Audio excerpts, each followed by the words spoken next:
नमस्कार प्रिय विद्यार्थियों, मैं शैलेंद्र कुमार आपके अपने online platform expert classes bye Shailendra में आप सभी का हार्दिक स्वागत, अभिनंदन और वंदन करता हूं। आज हम आप सभी के लिए हिंदी में सर्वनाम की क्लास लेकर आया हूं। तो आइए सीधे लेकर चलता हूं क्लास की ओर बिना टाइम वेस्ट किए हुए। तो आइए, सर्वनाम का अर्थ क्या होता है?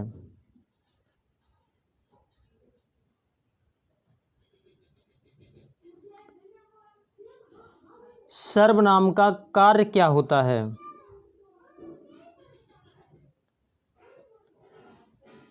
सर्वनाम का अर्थ क्या होता है? सर्वनाम का कार्य क्या होता है?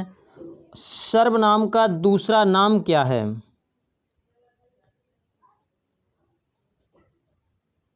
दूसरा नाम क्या है?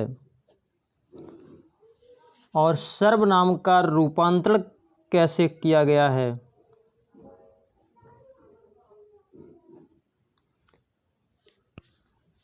सर्वनाम पर किसका किसका प्रभाव पड़ता है और किसका किसका प्रभाव नहीं पड़ता है?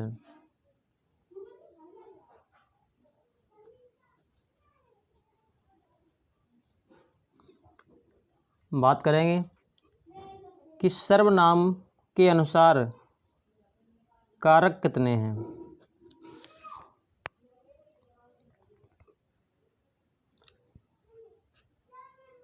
और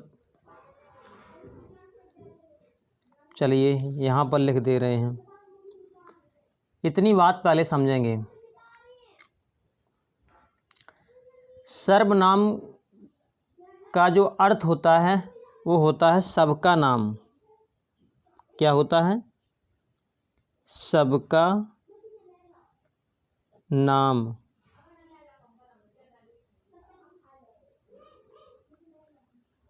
कार्य की बात करें तो संज्ञा के बदले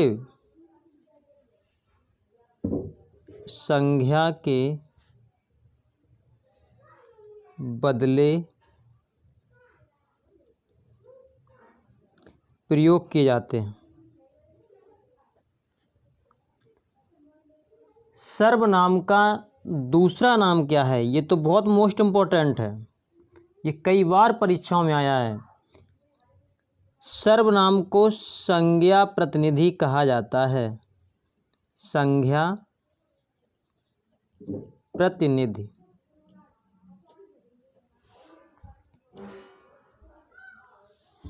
सर्वनाम को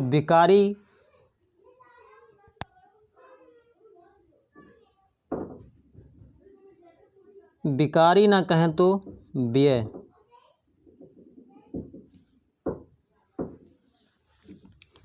किसका किसका प्रभाव पड़ता है? तो वचन और कारक का। वचन और कारक का प्रभाव पड़ता है सर्वनाम पर। और किसका नहीं पड़ता है? तो लिंग का। ये भी समझाऊंगा कैसे। कारक की बात करें तो कारक 7 हैं। और कौन सा कारक नहीं है? कारक नहीं है की बात यदि करें तो जो संबोधन कारक है,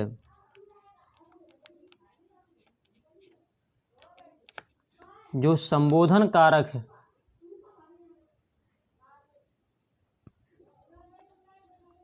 ये नहीं है। यदि अब हम बात संख्या की करें कि सर्वनाम की संख्या कितनी है,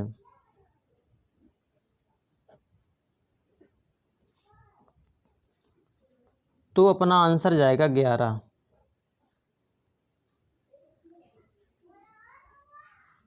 लिख देते हैं। मैं, तू, यह, वह, कुछ, कोई, क्या, कौन, ज्यों, जो, सो और आप। 1 2 3 4 5 6 7 8 9 10 और 11। यदि हम भेद की बात करें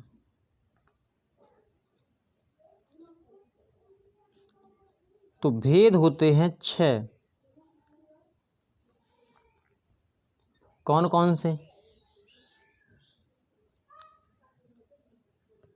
पुरुषवाचक सर्वनाम, संकेतवाचक सर्वनाम,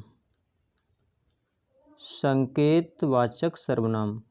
संकेतवाचक सर्वनाम को ही हम कह सकते हैं निश्चयवाचक सर्वनाम, निश्चयवाचक सर्वनाम।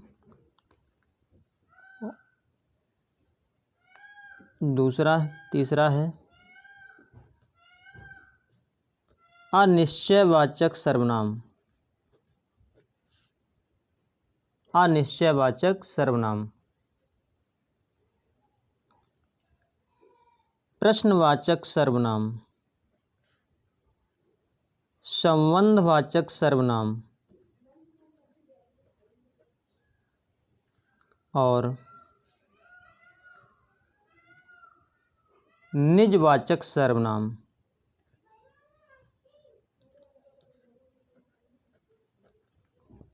निजवाचक सर्वनाम। अब देखिए, मैं और तू ये पुरुषवाचक सर्वनाम के अंतर्गत आते हैं। यह वह ये संकेतवाचक निश्चयवाचक सर्वनाम के अंतर्गत आते हैं। कुछ कोई अनिश्चयवाचक सर्वनाम के अंतर्गत आते हैं। क्या कौन ये प्रश्नवाचक सर्वनाम के अंतर्गत आते हैं। जो सो ये संबंधवाचक सर्वनाम के अंतर्गत आते हैं। आप निजवाचक सर्वनाम के अंतर्गत आता है। तो मैंने उसी के सामने लिखने का प्रयास किया है। आइए, एक हमारे कवि हुए हैं दीमसित। दीमसित कवि हुए हैं। ये कवि रूस के थे, यहाँ पर लिखे दे रहे हैं।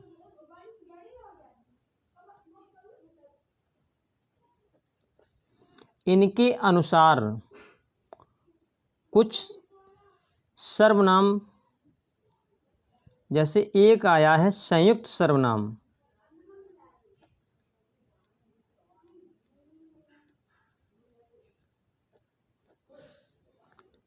उन्हें यहाँ पर उन्होंने लिखा है तो हम वहाँ लिखे दे रहे हैं। जैसे कुछ ना कुछ। दीमसित के अनुसार एक नया सर्वनाम बनाया गया जिसका नाम रखा गया संयुक्त सर्वनाम, और उन्होंने संयुक्त सर्वनाम के अंतर्गत कुछ ना कुछ लिखा। कोई और एक और लिखा है कोई भी।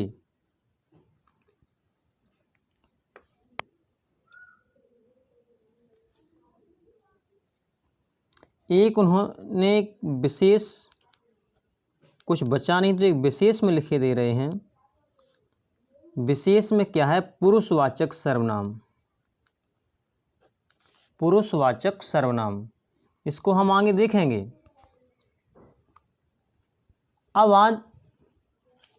अब आते हैं वचन पर।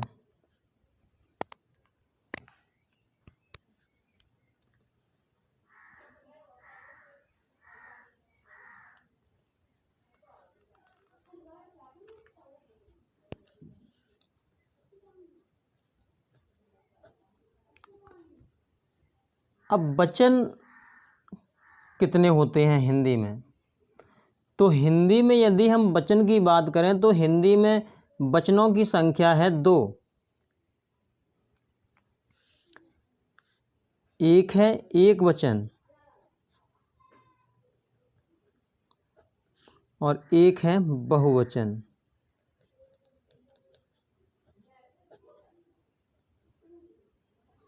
जैसे एक वचन में हम लिख दें मैं, तो इस मैं का बहुवचन बनेगा हम। मैं का एक वचन हम, ये बहुत पूछा जाता है कंपटीशन में, काफ़ी बार पूछा गया है। जैसे लिख दें तू, तुम, आप, इसका बहुवचन बनेगा जो होगा, जैसे तू लोग,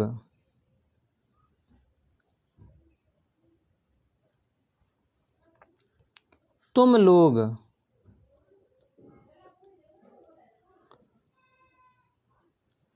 आप लोग,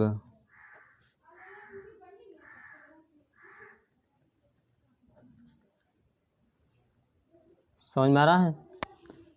तू, तुम, आप ये है एक वचन में।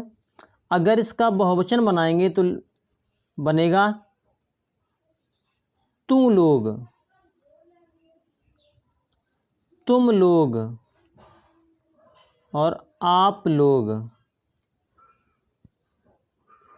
ये बात समझ में आ रही होगी कि हमें कैसे इसका प्रयोग करना है। जैसे एक वचन में है यह, तो इसका बहुवचन हम बनाएंगे तो बनेगा ये। जैसे एक वचन में है वह, तो इसका जब हम बहुवचन बनाएंगे तो बनेगा वे।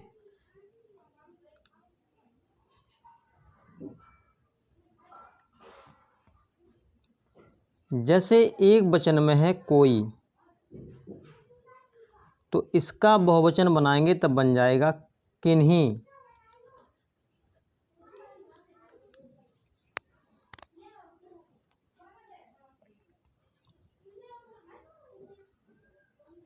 मुझे उम्मीद है कि ये सारी बातें भली भांति आप सभी समझ रहे होंगे। मैंने इस तरीके से समझाने का प्रयास किया है कि कोई भी शब्द कठिन महसूस ना हो। इस तरीके से मैंने डिज़ाइन किया है। मुझे उम्मीद है ये क्लास आपको बेहद अच्छी लगी होगी। तो मेरी आपसे एक प्रार्थना है कि इस क्लास को अपने मित्रों तक शेयर अवश्य करें।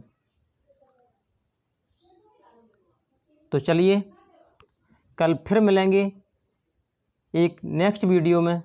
तब तक के लिए जय हिंद।